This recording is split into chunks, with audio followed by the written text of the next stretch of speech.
Hello, good morning. सकाळची सुरुवात झाली घर आवरण्यापासून. घर आवरताना तुमच्या पण मनात दिवसाचं पूर्ण प्लॅनिंग चालू असतं का? मी अंघोळ करून मीराला पण रेडी केलं आणि दिवसाला सुरुवात केली. त्यानंतर मीरासाठी ओट्सचा हेल्दी ब्रेकफास्ट बनवला. त्याच्यामध्ये खजूर आणि ॲपलचे तुकडे घालून सगळं मिक्सरमध्ये छान पेस्ट करून तिला खायला दिलं.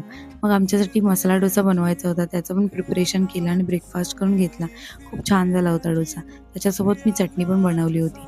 दुपारच्या जेवणासाठी मीराला मसूर डाळ आणि राईसची खिचडी बनवली होती. त्याच्यामध्ये टोमॅटो, पालक आणि पंपकिन घातलं होतं. एकदम कंप्लीट न्यूट्रिशन. हे सगळं करून कधी-कधी खूप थकायला होतं आणि चिडचिड पण होते.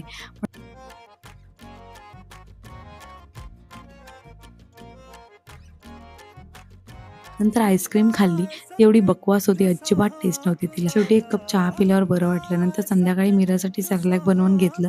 रात्री सगळं जेवण वगैरे आवरून हळद दूध पिऊन दिवसाचा शेवट केला. थँक फॉर वॉचिंग आणि फॉलो फॉर मोर.